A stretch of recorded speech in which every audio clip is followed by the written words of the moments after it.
எல்லோருக்கும் வணக்கம். கிராம உத்தியோகத்தர் சேவைக்கு ஆட்சேர்ப்பு செய்வதற்கான போட்டி பரீட்சை 2025 மொழிப்பிரயோகம் மற்றும் கிரகித்தல் தொடர்பான 6வது வழிகாட்டல் செயல்முறையில் சந்திக்க. ஏற்கனவே கடந்த செயலமர்வில் சுருக்கமளித்தல் தொடர்பாக நாங்கள் பார்த்து மிகுதியாக இருக்கக்கூடிய வினாத்தாள் தொடர்பாக தொடர்ந்து பேச இருக்கிறோம். ஏற்கனவே பதிவிடப்பட்டிருந்த வினாத்தாள் உங்கள் எல்லோரிடம் இருக்கிறது என்று நான் நம்புகிறேன். அந்த வினாத்தாளில் கேட்கப்பட்ட கேள்வியினுடைய வடிவம் பின்வரும் பந்தியை வாசித்து அல்லது உரைப்பகுதியை வாசித்து என்பதாக தருவார்கள். அதில் உள்ள சொற்களின் எண்ணிக்கை 1/3 பங்காகுமாறு சுருக்கி எழுதுக. பொருத்தமான தலைப்பு ஒன்றினையும் இடுக. நீங்கள் எழுதிய சுருக்கத்தின் இறுதியில் சொற்களின் எண்ணிக்கையை குறிப்பிடுக என்பதாக தரப்பட்டிருக்கிறது.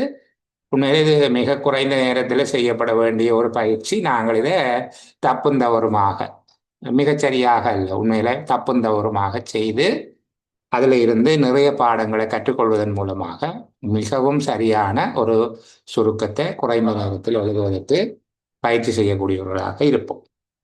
ஆக இங்கு உரைப்பகுதியை வாசிப்பது, அதனுடைய எண்ணிக்கையை கணிப்பது, எழுத வேண்டிய சுருக்கத்தினுடைய எண்ணிக்கையை கணிப்பது, உரைப்பகுதிகளை துண்டங்களாக்குவது, ஒவ்வொரு துண்டத்தினுடைய சாராம்சத்தையும் மேலோட்டமாக அல்லது ஒரு வரைவாக எழுதி கொள்வது என்கிற படிமுறைகள் தொடர்பாக நாங்கள் ஏற்கனவே பேசியிருக்கிறோம். கடந்த செயலமர்வுகளில் கலந்து கொள்ளாத பிள்ளைகள் இதற்கு முன்பாக நடைபெற்ற 17ஆம் தேதி நடைபெற்ற செயலமர்வினுடைய காணொளிகளை பார்த்த பின்பு இன்றைய செயலமர்வு உங்களுக்கு முழுமையாக விளங்கும். சரி, இந்த பகுதியில் நாங்கள் துண்டங்களாக ஆக்கி கொண்டு வருகிற போது ஏற்கனவே இருக்கக்கூடிய பகுதிகளில் இதுவரை துண்டமாக்கிய பகுதிகள் தவிர்த்து ஏனையவை தொடர்பாக நாங்கள் பார்க்க போகிறோம். முதல்ல அதை பற்றி எழுதி வச்சிருக்கிறோம். நான் நம்புகிறேன் இது தொடர்பில் எங்கள்கிட்ட ஒரு பகுதி எழுதி வைக்கப்பட்டபடி இருக்குது. இந்த பகுதியோடு நாங்கள் இதை நிறுத்தி இருந்த ஞாபகம் இருக்குது. அதேவேளை நலன்புரி நன்மைகள் கொடுப்பனவு திட்டத்துக்கான திருத்தங்கள் 2024 மே மற்றும் டிசம்பரில் அறிமுகப்படுத்தப்பட்டன. இதனுடன் இணைந்து அஸ்வசும திட்டத்தின் கீழ் நன்மைகளை மேம்படுத்துவதற்கும் விரிவுபடுத்துவதற்குமான 2025ஆம் ஆண்டுக்கான வரவு செலவு திட்டத்தில் மேலும் மேம்பாடுகள் அறிவிக்கப்பட்டன. இப்போ நாங்கள் இதை எப்படி குறிப்பிட்டு வச்சிருந்த நாங்கள் 2024 மேயிலும் டிசம்பரிலும் இத்திட்டத்தில் திருத்தங்கள் செய்யப்பட்டதுடன் 2025 நன்மைகளை விரிவுபடுத்துவதற்கும் இலக்கிடப்பட்டது. இப்போ நாங்கள் இதில் திருத்தங்கள் வரலாம். முதல்ல சுருக்கமாக நாங்கள் எழுதி கொண்டு வர பார்ப்போம். சரி, அடுத்த பகுதியை பார்க்கலாம். எங்களுக்கு இருக்கக்கூடிய பயம் என்னென்னா சொற்களினுடைய எண்ணிக்கை விஞ்சி போகக்கூடாது. அப்போ இயலுமான அளவுக்கு குறைச்சி எழுதி கொண்டு வரோம். இப்படி செய்து கொண்டு பயிற்சி செய்து கொண்டு வருகிற போது எதிர்காலத்தில் ஒரு அனுபவ போக்கில் எங்களால் விளங்கி கொள்ள முடியும். இந்த அளவுக்கு சுருக்க வேணுமா அல்லது கொஞ்சம் விட்டு பிடிக்கலாமா, இந்த மாதிரியான சில அனுபவங்கள் வரும். இதுக்காகத்தான் உங்களோட சேர்ந்து இப்படி செய்து கொண்டு வருகிறோம். அதை தொடர்ந்து வாசிப்போம். 2024 டிசம்பரில் விடுக்கப்பட்ட அதிவிசேட வர்த்தமானியின் பிரகாரம் 2.4 மில்லியன் கொண்ட நன்மை பெறுநர்களுக்கான ஆதரவை விரிவுபடுத்துவதையும், மாற்றுத்திறனாளிகள் அறியப்படாத காரணத்தினால் ஏற்பட்ட நாட்பட்ட சிறுநீரக நோயால் பாதிக்கப்பட்ட நோயாளிகள் மற்றும் குடித்தொகையினர் உள்ளடங்களாக 1.28 மில்லியன் தனிப்பட்டவர்களுக்கு கொடுப்பனவுகளை வழங்குவதையும் இத்திட்டம் இலக்காக கொண்டுள்ளது.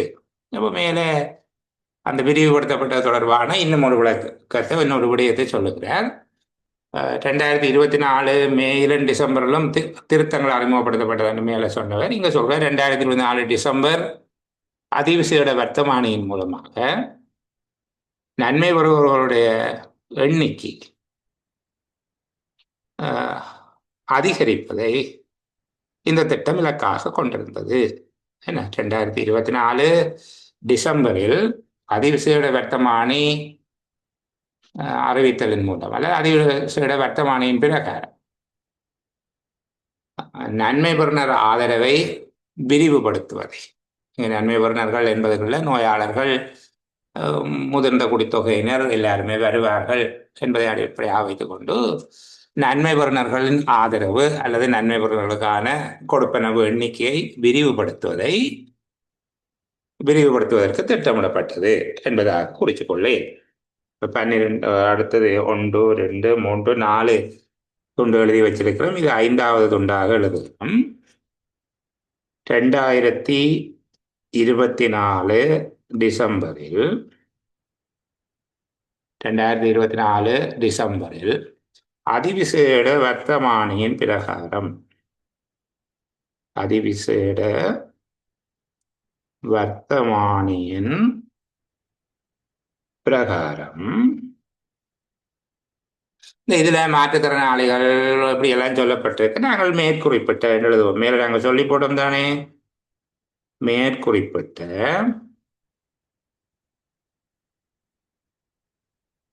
பயனாளிகளுக்கான மேற்குறிப்பிட்ட பயனாளிகளுக்கான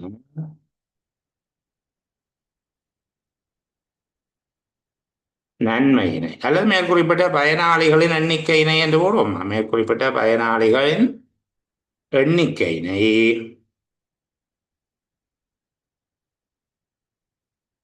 விரிவுபடுத்த இலக்கிடப்பட்டது. விரிவுபடுத்த இலக்கிடப்பட்டது. இலக்கிடப்பட்டது என்றால் ட்ராக்கெட் பண்றது. இலக்கிடப்பட்டது. இங்க 2024 டிசம்பரில் அதிவிசேட வர்த்தமானியின் பிரகாரம் மேற்குறிப்பிட்ட பயனாளிகளின் எண்ணிக்கையினை விரிவுபடுத்த இலக்கிடப்பட்டது. 10 சொற்கள்ல ஒரு வசனம். இறுதியாக இருக்கிற ஒரு பகுதியை பார்ப்போம். அதேவேளை தேவைப்படுபவர்களுக்கான நன்மைகளை விரிவுபடுத்தும் நோக்கில் 2025 ஆண்டு தொடக்கத்தில் அஸ்வெசும 2ஆம் கட்டத்தை நலன்புரி நன்மைகள் சபை தொடங்கியது. அதேவேளை தேவைப்படுபவர்களுக்கான நன்மைகளை விரிவுபடுத்தும் நோக்கில் 2025 ஆண்டில் அஸ்வெசும 2ஆம் கட்டத்தை நலன்புரி நன்மைகள் சபை தொடங்கியது. உதவியை பெற்றுக்கொள்வதற்கு தகமையுடைய குடும்பங்களை மதிப்பீடு செய்து தெரிவு செய்வதற்கான முயற்சிகள் தற்போது நடந்து வருகின்றன. எனினும் பன்னாட்டு நாணய நிதியத்தின் விரிவாக்கப்பட்ட நிதிய வசதி திட்டத்தின் கீழ் சமூக செலவின இலக்குகள், பயனாளிகளுக்கான வங்கி கணக்குகள் மற்றும் தேசிய அடையாள அட்டைகள் கிடைக்காதது போன்ற நிர்வாக ரீதியிலான சிக்கல்கள் காரணமாக முழுமையாக அடையப்படவில்லை. இதன் மூலம் தெரிவு செய்யப்பட்ட நன்மை பெறுநர்களுக்கு சலுகைகள் வழங்குவதில் தாமதம் ஏற்படுகிறது. 2 துண்டாக உடைக்கலாம் இந்த பகுதியில. திருப்பி ஒரு வாசிக்கிற பிள்ளைகள். அதேவேளை தேவைப்படுபவர்களுக்கான நன்மைகளை விரிவுபடுத்தும் நோக்கில் 2025 ஆண்டு தொடக்கத்தில் அஸ்வெசும 2ஆம் கட்டத்தை நலன்புரி நன்மைகள் சபை தொடங்கியது. உதவியை பெற்றுக்கொள்வதற்கு தகமையுடைய குடும்பங்களை மதிப்பீடு செய்து தெரிவு செய்வதற்கான முயற்சிகள் தற்போது நடந்து வருகின்றன.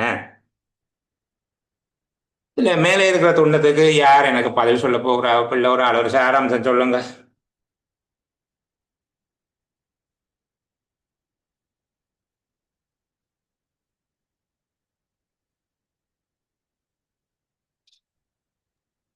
யாரப்பா சொல்ல போறது? சபி கதைங்க. அதாவது 2025 ஆண்டு இந்த அஸ்வசும 2ஆம் கட்டம் தொடங்கி உதவி பெறுநர் குடும்பங்கள் மதிப்பீடு செய்து தெரிவு செய்யும் முயற்சி நடைமுறைப்படுதான். மதிப்பீடுகள் நடந்து வருகிறதுன்னு போடுவோம். சரிதானே? 2025 அஸ்வெசும எத்தனை 2ஆம் கட்டமா? சார் 2ஆம் கட்டம். 2ஆம் கட்டம் தொடங்கப்பட்டு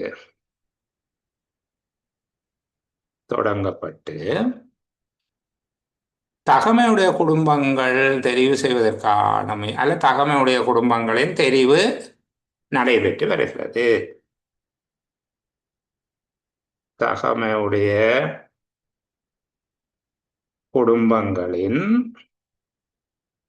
தெரிவு நடைபெற்று வருகிறது.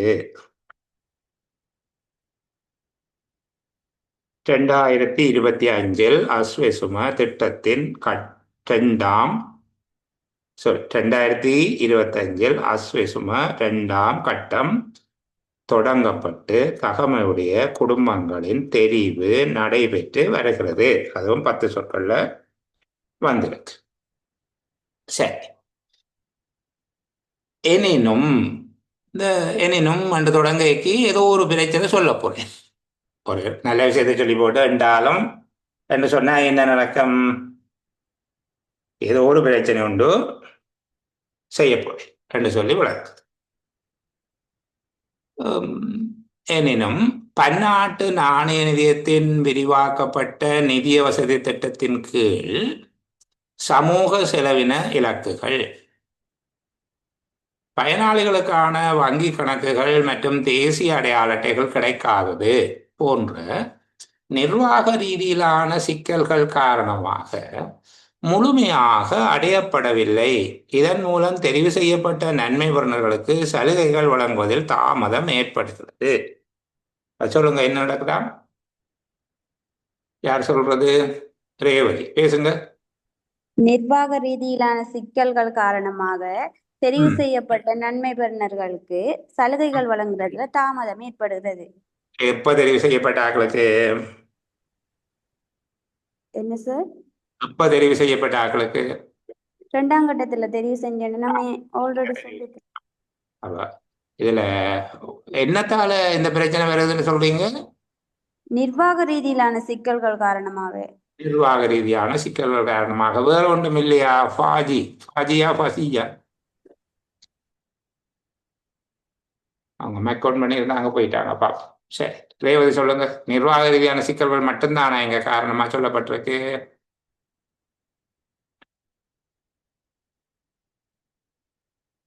அந்த நிர்வாக ரீதியிலான சிக்கல்களா 3 விஷயத்த குறிப்பிடுறாரு. சொல்லுங்கப்பா. அதாவது சமூக செலவின இலக்குகள், பயனாளிகளுக்கான வங்கி கணக்குகள் மற்றும் தேசிய அடையாள அட்டைகள் கிடைக்காதது போன்ற விளங்கலையம்மா. சமூக செலவின இலக்குகள் வேண்டாம், அது என்னது? சமூக செலவின இலக்குகள் மற்ற ரெண்டும் எனக்கு விளங்குது. பயனாளிகளுக்கான வங்கி கணக்குகள் கிடைக்காம இருக்கிறது, அடையாள அட்டைகள் கிடைக்காம இருக்கிறது. ரெண்டுக்கும் கிடைக்காதது என்பதுதான் பயனில்லை.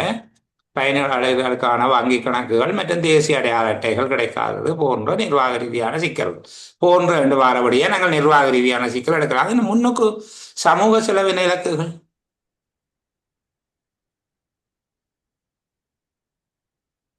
விளங்க இல்லையா? எனக்கும் விளங்க இல்லை. தான் உங்களுக்கு குடும்ப நாளாந்த செலவு அப்படின்னு வருமா சார்?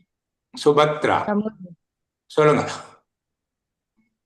குடும்பத்திட்ட செலவு அப்படின்னு நாளாந்த செலவுகள் அது முன்னுக்கு என்னமோ இருக்கு. இந்த பன்னாட்டு நாணய நிதிய விரிவாக்கப்பட்ட நிதிய வசதி திட்டத்தின் கீழ் சமூக செலவின இலக்குகள் என்று சொல்லி,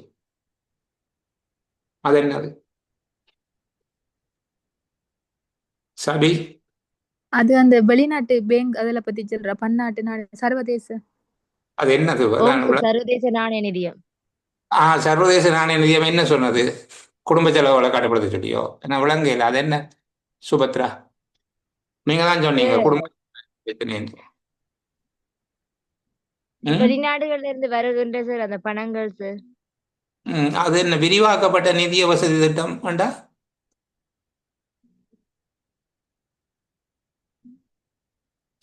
சரி, அப்ப நான் பிள்ளைகளுக்கு அந்த விளக்கத்தை சொல்லுறேன். என்னென்னாமா, இப்ப IMF இலங்கை எல்லாம் வரிசையா நின்றாங்க தானே. நாங்களெல்லாம் பெட்ரோல் மண்ணெண்ணைக்கு எல்லாத்தையும் வரிசையா நின்றம் தானே. அந்த நேரத்துல கடைசியா இலங்கைக்கு $, தரலாம் என்று சொல்லி உதவிக்கு வந்தது யாருண்டா? சர்வதேச நாணய நிதியம். சர்வதேச நாணய நிதியம் என்ன செய்து இப்ப இலங்கைக்கு சில கட்டுப்பாடுகளை விதிச்சிருக்கு, சில வழிநடத்தல்கள் செய்யுது.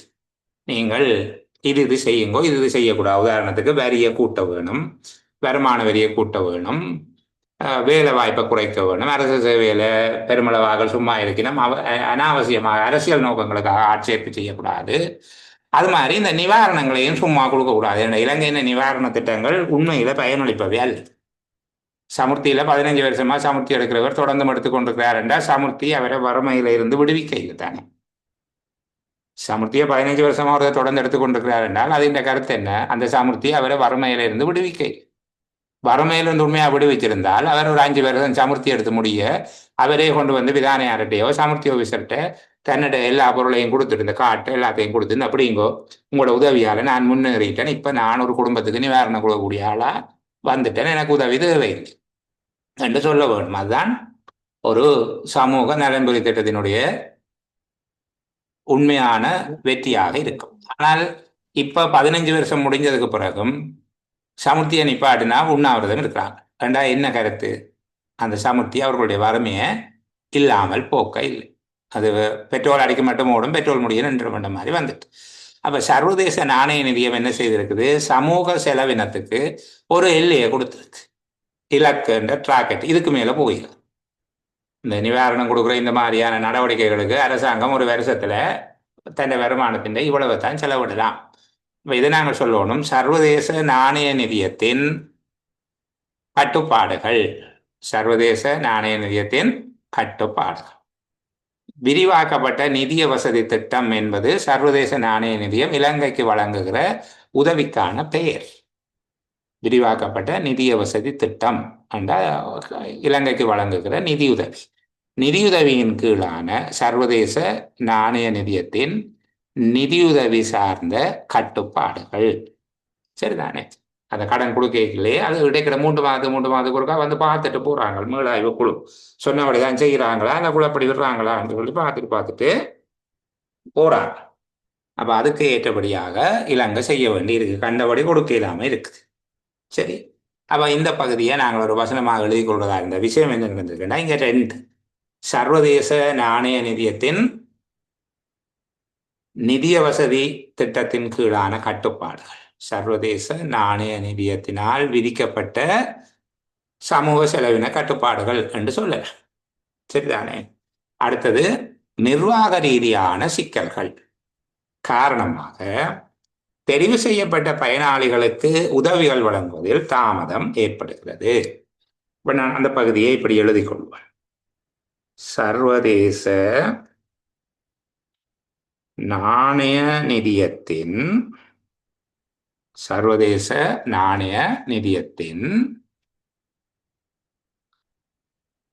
சமூக செலவினம் தொடர்பான கட்டுப்பாடுகளும்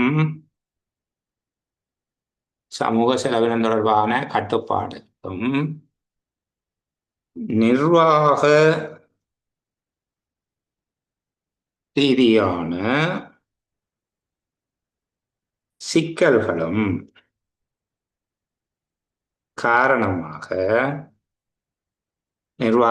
சிக்கல்களும் காரணமாக தெரிவு செய்யப்பட்ட பயனாளிகளுக்கு உதவி வழங்குவதில் தாமதம் ஏற்படுகிறது. எண்ணி பார்ப்போம் எத்தனை சொற்கள் வருது. சர்வதேச நாணய நிதியம் ஒரே சொல்லாத்தான் போட்டிருக்கோம், அப்படியே போடுவோம் நாங்கள். சர்வதேச நாணய நிதியத்தின் சமூக செலவினம் தொடர்பான கட்டுப்பாடுகளும் நிர்வாக ரீதியான சிக்கல்களும் காரணமாக தெரிவு செய்யப்பட்ட பயனாளிகளுக்கு உதவி வழங்குவதில் தாமதம் ஏற்படுகிறது. இதுல 17 சொல் வருது. இப்ப நாங்கள் எழுதி வச்சிருக்கிற வசனத்தை நீங்க எல்லாரும் எழுதி வச்சிருப்பீங்க என்று நினைக்கிறேன். எழுதி வச்சிருக்கிற வசனங்களை கூட்டி பார்த்தால் முதலாவதுல 6 சொல், 2வது வசனத்துல 13 சொல்லு, 3வதுல 16 சொல்லு, 4வதுல 11, 5வதுல 10, 6வதுல 10, 7வதுல 17. 7 வசனங்கள் எழுதி வச்சிருக்கேன். அப்ப நாங்கள் ஒரு அண்ணளவா கூட்டினோம்டா 30, 20, 50, 50, 30, 50, 83. சாரி 83 சொல்லு வருது. அப்படியா? 83 சொல்லு வருது. எங்களோட இலக்கு என்ன? 80 சொல். அது. என்பது சொல்லு. அப்ப எங்கள்ட்ட கொஞ்சம் சொல்லு கூட இருக்குது. இப்போ இத வாசிக்கிற போது சரியான ஒரு பந்தி அமைப்பாகவும் இருக்காண்டும் பார்க்க வேண்டும். அதுவும் ஒரு பிரச்சனை. இப்ப நாங்கள் பார்த்து கொண்டு வருவோம். எந்த இடத்துல துண்டாக்கினாங்க, நாங்கள் எழுதின வசனம் என்ன, அது தொடர்ச்சியாக வருகுதா என்று சொல்லி பார்ப்போம். முதல் இந்த இடத்துல துண்டாக்கிட்டு எழுதி வச்சிருக்கிறோம். பாதிக்கப்படக்கூடிய சமூகங்கள் எதிர்கொள்ளும் தொடர்ச்சியான சவால்களை அறிந்து கொள்வதன் மூலம் சமூக பாதுகாப்பு வலைகளை விரிவுபடுத்துவதற்கும் மேம்படுத்துவதற்கும் அரசாங்கம் அதன் முயற்சிகளை வலுப்படுத்தி இலக்கிடப்பட்ட உதவியை உறுதி செய்தது. இதை சுருக்கத்தை வாசிப்போம். நாங்கள் அரசாங்கம் பாதிக்கப்படக்கூடிய சமூகங்களுக்கான சமூக பாதுகாப்பு வலையமைப்பினை மேம்படுத்தியது என்று போட்டிருக்கிறோம். அரசாங்கம் பாதிக்கப்படக்கூடிய சமூகங்களுக்கான சமூக பாதுகாப்பு வலையமைப்பினை மேம்படுத்தியது. இது சரி, இந்த பகுதி சரியாக இருக்குது, அப்படியே வச்சுக்கொள்வோம். அதுக்கு பிறகு இந்த துண்டம் இப்படியே துண்டாக்கினாங்கள் என்று ஞாபகம் இருக்கு.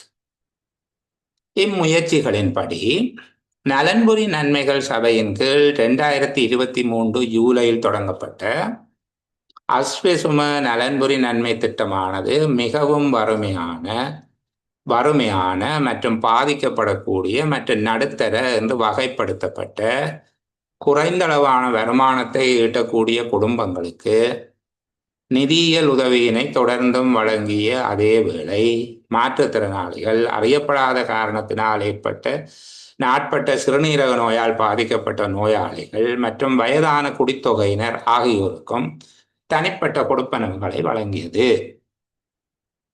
நாங்கள் இங்கே பார்க்குறோம், அதில் அந்த மிகவும் வறுமையான பாதிக்கப்படக்கூடிய மற்றும் நடுத்தர என்று வகைப்படுத்தப்பட்ட எல்லாரையும் நாங்கள் குறைந்த வருமானம் பெறுவோர், சிறுநீரக நோயாளிகள், மாற்றுத்திறனாளிகள், சிறுநீரக நோயாளிகள், வயதானோர் என்று அடையாளப்படுத்தி இப்படி எழுதினார்கள்.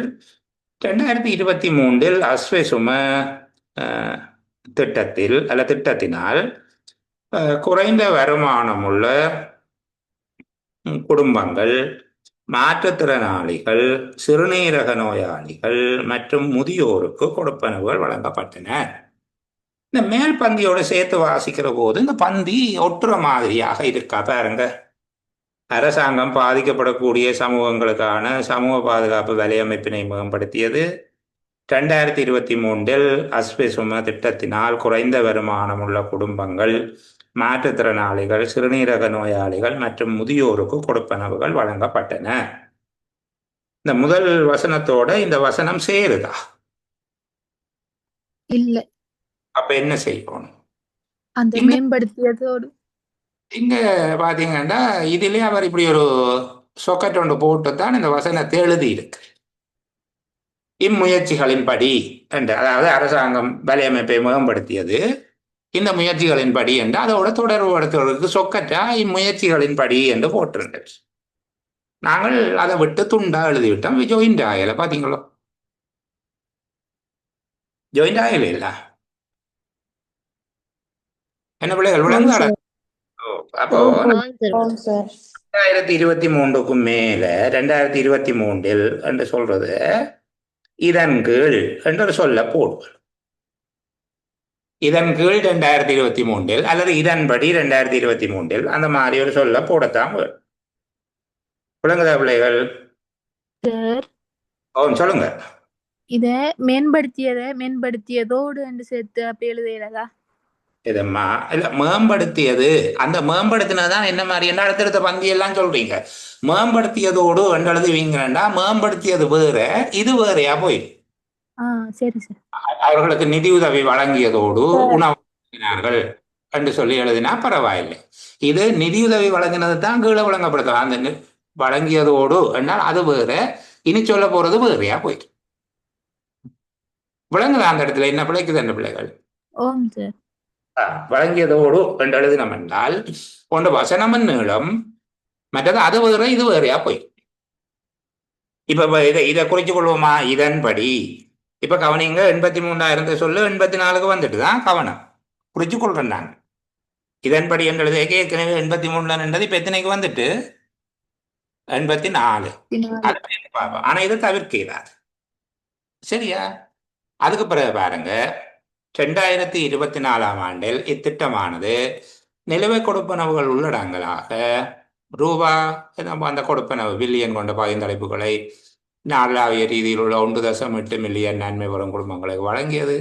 மேலும் மாற்றுத்திறனாளிகள் அறியப்படாத காரணத்தினால் ஏற்பட்ட சிறுநீரக நோயால் பாதிக்கப்பட்ட நோயாளிகள் மற்றும் வயதான குடித்தொகையினருக்கு ரூபா 34.2 பில்லியன் கொண்ட தனிப்பட்ட கொடுப்பனவுகள் வழங்கப்பட்டன. இந்த இவ்வளவு விஷயத்தையும் நாங்கள் உடைச்சம்.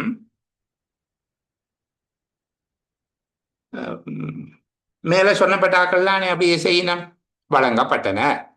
அதுக்கு பிறகு குறைந்த வருமானத்தை கொண்ட குடும்பங்களைச் சேர்ந்த 1.1 மில்லியன் அளவிலான பாடசாலை சிறுவர்களுக்கான ரூபா 6.6 பில்லியன் கொண்ட மொத்த செலவினத்துடன் எழுது பொருட்களை கொள்ளுநர் செய்வதற்கான நிதியுதவியை வழங்கும் திட்டத்தையும் மேலே இருக்கிறதோட மேலதிகமான திட்டத்தையும் நலன்புரி நன்மைகள் சபை வெற்றிகரமாக நடைமுறைப்படுத்தியது. நாங்கள் இதை எப்படி எழுதினாங்கள்? 2024 இந்த கொடுப்பனவுகள் வழங்கப்பட்டதுடன் அந்த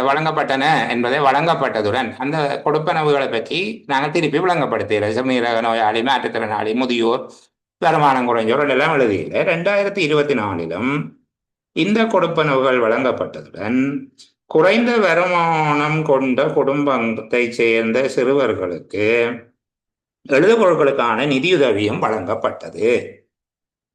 இது சரி. அந்த மேலே இதன்படி என்று சொல்றதுன்ற தொடர்ச்சியாக வாரபடியால அடுத்த வசனத்தோடு ஒட்டி கொண்டு வருகிறது. பிரச்சனை இல்லை எங்களுக்கு. இது சரியா வருது. என்ன இதுக்கு பிறகு பாருங்க, 2000 அதேவேளை நலன்புரி நன்மைகள் கொடுப்பனவு திட்டத்துக்கான திருத்தங்கள் 2024 மே மற்றும் டிசம்பரில் அறிமுகப்படுத்தப்பட்டன. இதனுடன் இணைந்து அஸ்வசும திட்டத்தின் கீழ் நன்மைகளை மேம்படுத்துவதற்கும் விரிவுபடுத்துவதற்குமான 2025ஆம் ஆண்டிற்கான வரவு செலவு திட்டத்தில் மேலும் மேம்பாடுகள் அறிவிக்கப்பட்டன.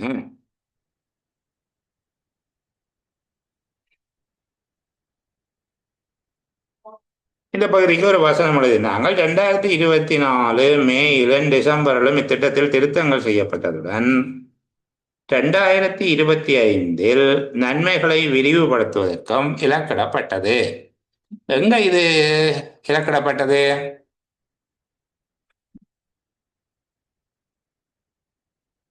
2025 வசனம் இப்படிதான் எழுதியிருக்கிறோம். 2024 மே டிசம்பர்ங்கிறது ஒரு முக்கியம் இல்லை போல இருக்கிறதால அதை வெட்டுறன் பிள்ளை. இப்ப -2 சொல்லும். 2024 இத்திட்டத்தில் திருத்தங்கள் செய்யப்பட்டதுடன் 2025 நன்மைகளை விரிவுபடுத்துவதற்கும் இலக்கிடப்பட்டது.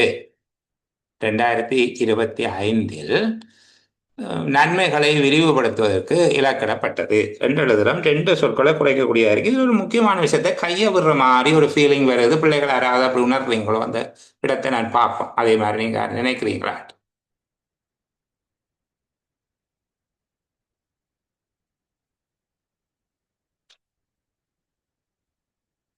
ஏதாவது முக்கியமான விடயத்தை கையை விடுற மாதிரியாக யாரும் யோசிக்கிறாங்க?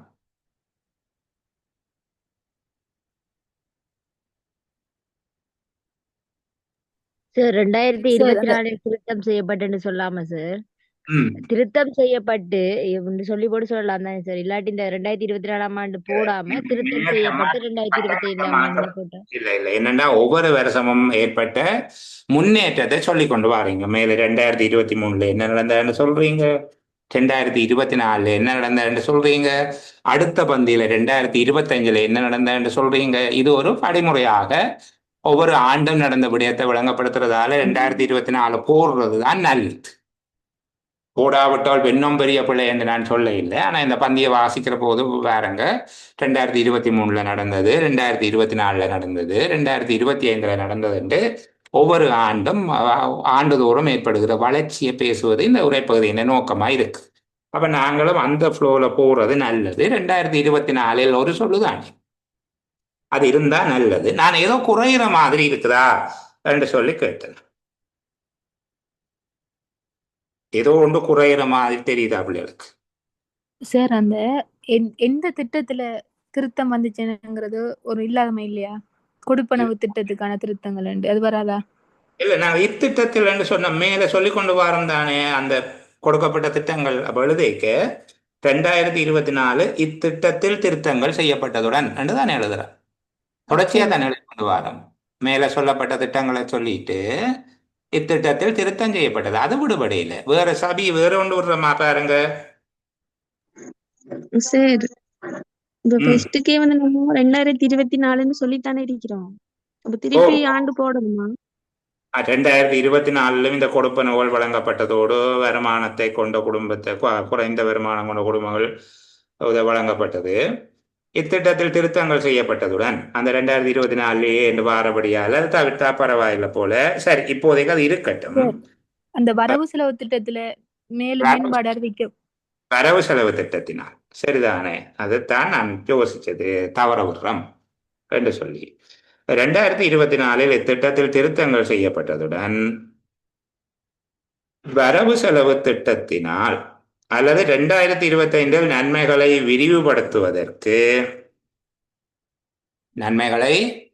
விரிவுபடுத்துவதற்கு வரவு செலவு திட்டத்தை ஒரு சொல்லில சொல்லுங்க.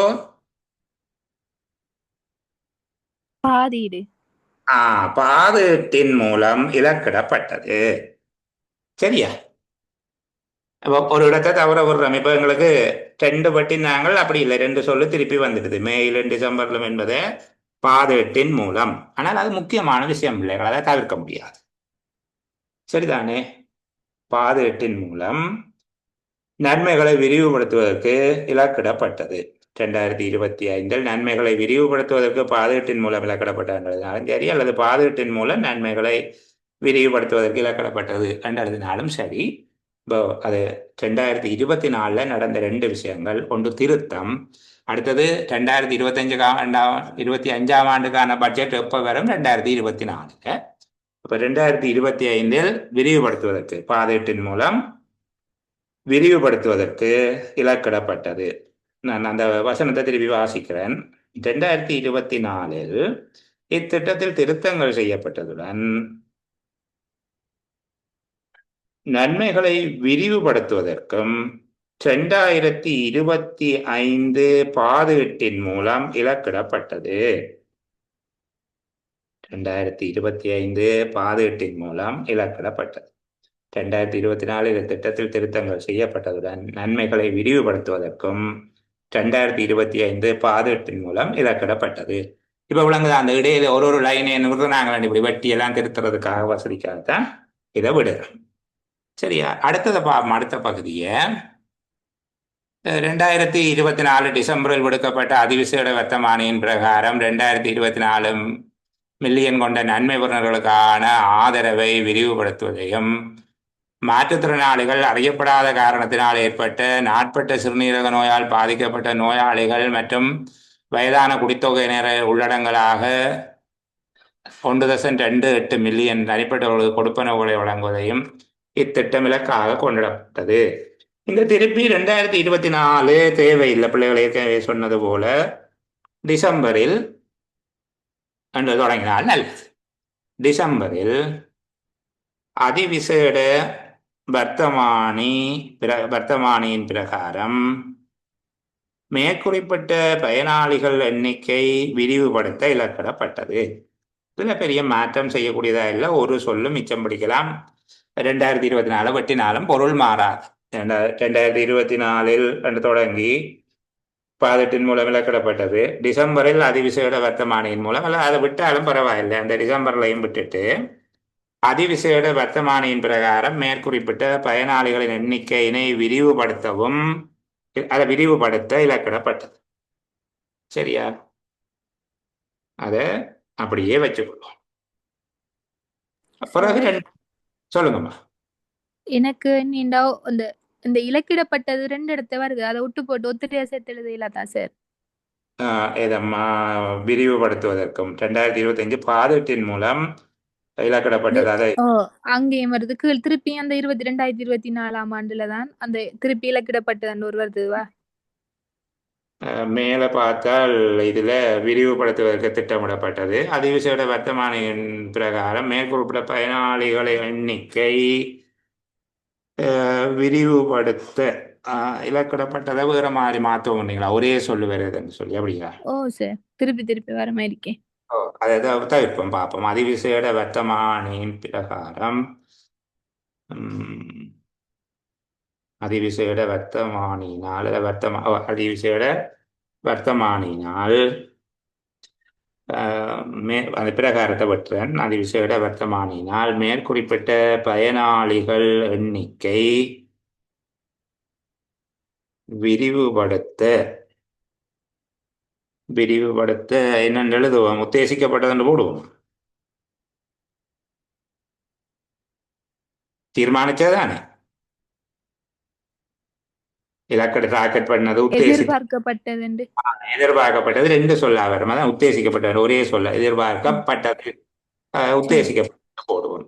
அதிவிசேட வர்த்தமானியினால் மேற்குறிப்பிட்ட பயனாளிகளின் எண்ணிக்கையினை விரிவுபடுத்த உத்தேசிக்கப்பட்டது அல்லது அதிகரிக்க உத்தேசிக்கப்பட்டதுனாலும் பரவாயில்லை. விரிவுபடுத்துற அதிகரிக்க அதிகரிக்க உத்தேசிக்கப்பட்டது.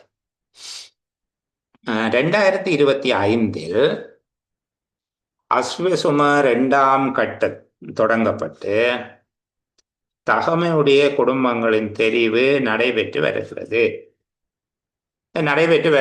வேணும்னா வருகிறத வட்டி போட்டு நடைபெறுகிறது என்று போடுவோம். இப்போ 2025 தான் எழுதி கொண்டிருக்கிறோம். வருகிறது என்றதை வெட்டுவோம். 2025 அஸ்வசும 2ஆம் கட்டம் தொடக்கப்பட்டு தகமையுடைய குடும்பங்களின் தெரிவு நடைபெறுகிறது. அடுத்த விஷயம் பாருங்கம்மா, அடுத்த பந்திப்புடன் சர்வதேச நாணய நிதியத்தின் சமூக செலவினம் தொடர்பான கட்டுப்பாடுகளும் அந்த சமூக செலவினம் தொடர்பான என்ற விவரத்துல டோட்டலா விட்டுருந்தா சர்வதேச நாணய நிதியத்தின் கட்டுப்பாடுகளும் நிர்வாக சிக்கல்களை நிர்வாக ரீதியான என்றத நிர்வாக சிக்கல்களும் காரணமாக தெரிவு செய்யப்பட்ட பயனாளிகளுக்கு உதவி வழங்குவதில் தாமதம் ஏற்படுகிறது. சரியா? இப்போ ஒரு பந்தியை முழுசா வாசிச்சு பார்க்கிறோம். முழுக்க இவ்வளவு சேர்த்து ஒரே பந்தியா செய்யப்பட்ட திருத்தங்கள் எல்லாவற்றோடையும் சேர்த்து வாசிக்கிறேன். அரசாங்கம் பாதிக்கப்படக்கூடிய சமூகங்களுக்கான சமூக பாதுகாப்பு வலையமைப்பினை மேம்படுத்தியது. இதன்படி 2023 அஸ்வசும திட்டத்தினால் குறைந்த வருமானம் உள்ள குடும்பங்கள், மாற்றுத்திறனாளிகள், சிறுநீரக நோயாளிகள் மற்றும் முதியோருக்கு கொடுப்பனவுகள் வழங்கப்பட்டன. 2024 இந்த கொடுப்பனவுகள் வழங்கப்பட்டதுடன் குறைந்த வருமானம் கொண்ட குடும்பங்களைச் சேர்ந்த சிறுவர்களுக்கு எழுதுபொருட்களுக்கான நிதியுதவியும் வழங்கப்பட்டது. திருப்பி 2024 ரெண்டு வருகிறத வெட்டுறது தான் நல்லது போல இருக்கு. அதை வெட்டுவோமா? 2024 என்கிறத வெட்டுவோம். இத்திட்டத்தில் திருத்தங்கள் செய்யப்பட்டதுடன் நாங்கள் வேணுமெண்டா அந்த இடத்துல மேயிலும் டிசம்பரிலும் வந்து போடுவோம். அது கொஞ்சம் நல்லா வரும்.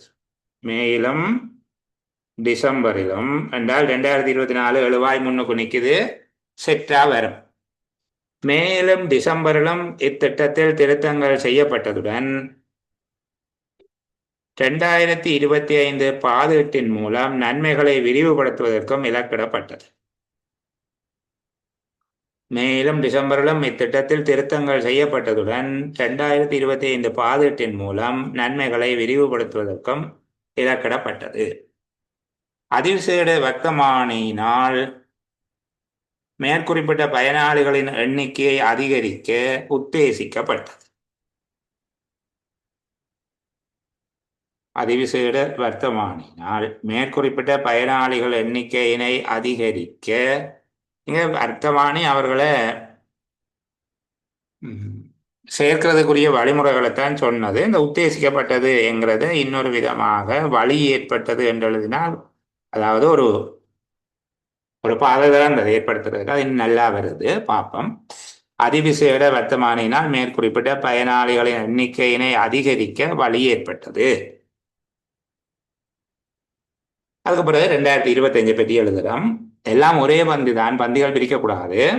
2025 அஸ்வசும 2ஆம் கட்டம் தொடங்கப்பட்டு தகமையுடைய குடும்பங்களின் தெரிவு நடைபெறுகிறது. சர்வதேச நாணய நிதியத்தின் கட்டுப்பாடுகளும் நிர்வாக சிக்கல்களும் காரணமாக தெரிவு செய்யப்பட்ட பயனாளிகளுக்கு உதவி வழங்குவதில் தாமதம் ஏற்படுகிறது. சரி, என்னுடைய கணக்கின் பிரகாரம் 79 சொற்கள்ல வந்து நிற்கிறேன் உத்தேசமாக. மற்றது ஒரு விடயம் பிள்ளைகள், தலைப்பிடுவதற்கு அந்த தலைப்புக்கு சொற்களினுடைய எண்ணிக்கை சேர்க்கப்படுறீங்க. தலைப்பின் வார சொற்களின் எண்ணிக்கை சேர்க்கக்கூடாது. சரியா? அப்போ இவ்வளவையும் நாங்கள் கொண்டு போய் அந்த விடைத்தாளில் எழுத போகிறோம். மேலே ஒரு வரி விட வேணும் தலைப்பு இடுவதற்கு. தலைப்பையும் தீர்மானித்து போட்டு கொண்டு எழுதினா நல்லது. கீழே எழுத வேணும் பிரேக்கெட்டுக்கு சொற்களின் எண்ணிக்கை ரெண்டு போட்டு ஒரு சின்ன கோடு போட்டு 79. உங்களுக்கு கண்டிப்பாக 81 வந்தால் 81, ஒரு பிரச்சனையும் இல்லை. +ஓ -3 வரலாம், 3 கூடலாம் குறையலாம். இது சரியாக சொற்களை எண்ணி கணித்தவர்களுக்கு. 400 கணித்தவருக்கு பிரச்சனை. 400 கணித்தவருக்கு 133 சொல்லில சுருக்கம் வரும். 133 சொற்கள் எண்ணி எழுதினாருட்டா பிரச்சனையாகும். 80 சொல்லில் எழுத வேண்டிய சுருக்கத்தை 133 சொல்லாக எழுதியிருக்கிறார் என்கிறது. அது 2 சொல்ல அவர் ஒரு சொல்ல 2ஆ பிரித்து எண்ணின இந்த தவறுகள் வழுக்களாக கருதப்படாது, அது பிழைகளாக கருதப்படும்.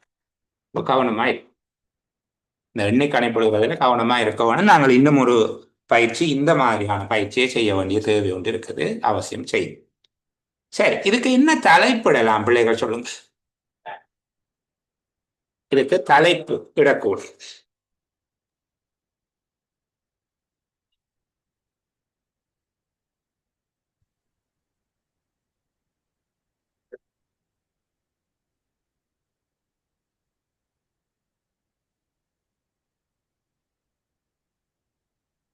யார் சொல்ல போறது? சரி, சொல்லுங்க.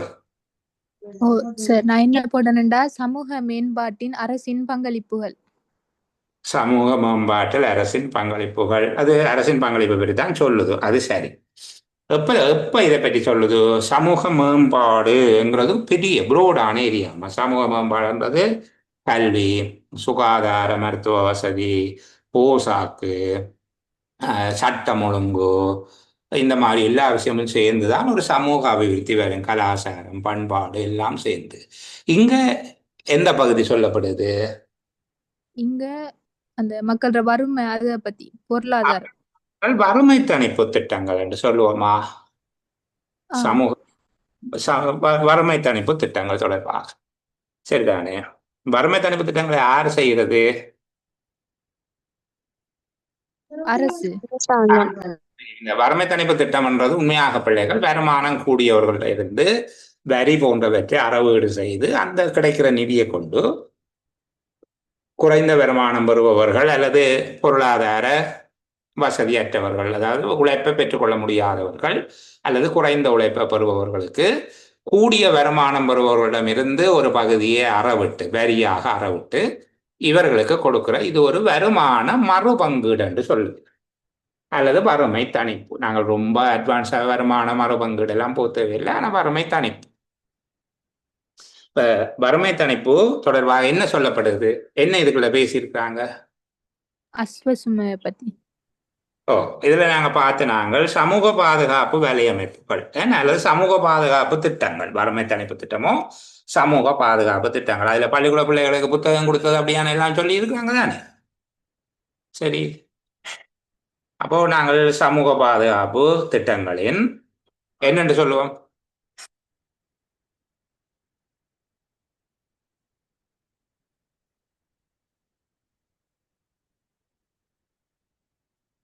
சொல்லுங்கப்பா. விலங்கல சார், நீங்க கேக்குற எப்படி? சமூக பாதுகாப்பு திட்டங்களின் என்னதை பற்றி சொல்லப்பட்டிருக்கு? வளர்ச்சி. ஆஹ் வ- வகிபாகம். வகிபாகம் வகிபாகம் வளர்ச்சி அல்லது நிலைமையா? இது வளர்ச்சி வந்திருக்குதா? தற்கால நிலைப்பாடு. தற்கால நிலைப்பாடுகள் அல்லது போக்குகள். போக்குன்னு சொல்லுவோம் தான். போக்கு நல்லா இருக்கு. போக்கு நல்ல அதான பார்த்தோம். சரி, என்னத்தின் போக்கு? என்னத்தின் போக்கு சொன்னீங்க? வறுமை தணிப்பு. வறுமை தணிப்பு திட்டம் அல்லது சமூக பாதுகாப்பு திட்டங்களின் போக்கு. எப்போதைய போக்குகள்? எப்போதைய போக்குகள்? தற்கால அண்மைக்கால அல்லது தற்கால போக்குகளா? சமூக பாதுகாப்பு திட்டங்களின் சமகால நிலைமைகள் அல்லது அண்மைக்கால போக்குகள். அண்மை காலம் சமகாலம் இந்த பிரசன்ட் டைம், இது ஒரு 2 வருஷம் முந்தியும் இருக்கிறபடியா அண்மை கால போக்குகள். எங்க இது நடக்குது? இலங்கை. ஓ, கிராமங்கள்ல நடக்குது. சரி, எங்க இந்த இலங்கையை பற்றி தாங்க சொல்றாங்க. அப்ப நாங்கள் முழுசா தலையங்கத்தை போடுங்க. இலங்கையின் சமூக பாதுகாப்பு திட்டங்களின் தற்கால போக்குகள். தற்கால போக்குகள், அண்மை கால போக்கு அல்ல தற்கால போக்குகள். இலங்கையின் சமூக பாதுகாப்பு திட்டங்களின் அண்மை கால போக்குகள் கண்டு தலைப்பை போடுறோம். இந்த பந்தியை எழுதுறோம். கீழே சொற்களின் எண்ணிக்கை 79 கண்டு போடுறோம். சரியா? சம்பவம் முடிச்சுது. இனி எங்கள்கிட்ட யாரும் பெரிய சுருக்கம் தந்து எழுத சொல்லி கேட்டால் எங்களுக்கு ஒரு பிரச்சனையும் இல்லை. விளங்குதா பிள்ளைகளை? ஏன் இப்படியெல்லாம் நாங்கள் பிள்ளையெல்லாம் விட்டு இப்படியெல்லாம் எழுதி பிறகு வெட்டி திருத்தி மாற்றி இப்படியெல்லாம் செய்த என்று சொல்லி இப்போ எனக்கு இந்த உரைப்பகுதிக்கு சுருக்கம் எழுத தெரியாதுன்ற நம்புறீங்களோ? சரி, நம்பினா பரவாயில்லை. ஏன்னா ஏன் இதெல்லாம் செய்யறோம்? அப்ப இப்படி நாங்கள் எழுதி பிளவிட்டு இப்படி எல்லாம் செய்து போட்டோம் என்றால் இதுக்கு பிறகு இன்னொரு சுருக்கம் வரைக்கும் எங்களுடைய அனுபவத்தை பார்த்து நீங்கள் ஓரளவு அண்மிச்சு எழுதி கொண்டு வரையக்குள்ள நாங்கள் சொற்களினுடைய விளிம்பில் நிற்கிறோம். ஒரு 4-5 சொற்களைத்தான் கூட எழுதணும். கணக்க வரையில பிரச்சனை வரையில அதிகம். என்ன பிறகு அதை வெட்டி சுருக்கி கொஞ்சம் மாற்றி டக்குன்னு செட் பண்ணக்கூடியதா இருந்தது. நல்லா குறைஞ்சா என்ன நடக்கும்? திருப்பி அவ்வளவும் செய்யணும். நல்லா கூடினாலும் பிரச்சனையா இருக்கும். ஓரளவுக்கு அந்த பிரதானமான சாராம்சத்தை எழுதுவதற்கு நாங்கள் முதல் படித்த பந்தி இருக்குதானே, இதுக்கு முதல் பேப்பர்ல படித்தோம். தரப்பட்ட உரைப்பகுதியின் சாராம்சத்தை எழுதுங்கோ என்று சொல்லி அந்த நுட்பத்தை பயன்படுத்தி அதற்கு முன்பாக இதை துண்டங்களாக்கி இந்த தரப்பட்ட பகுதியை ஒரு பீஸா வெட்டணும். வெட்டி போட்டு ஒவ்வொரு துண்டத்தினதும் கருத்து, ஒவ்வொரு துண்டமும் சொல்லிகளை அந்த துண்டத்துக்குள்ள ஒரு பிரதான கருத்து இருக்குந்தானே. ஒட்டு மொத்தமா பந்தியின் பிரதான கருத்து வேறு, அந்த ஒவ்வொரு துண்டத்துக்கும் ஒரு கருத்து இருக்கும் தானே. அந்த கருத்தை நாங்கள் வசனங்களாக எழுதி கொண்டு வந்துட்டு இந்த வசனங்களுக்கு இடையில ஒட்டு போட வேண்டியது என்ன வரும்? இதுல பெரிய அளவுக்கு எங்களுக்கு இந்த பிரச்சனை வரையில 1ஆம் 2ஆம் வசனங்களுக்கு இடையில தான் இதன் கீழோ இதன்படி என்று சொல்லி போட்டு செட் பண்ணினாங்க. மற்றபடி செட் ஆகல. எங்களுக்கு பெரிய பிரச்சனை வேற இல்லை.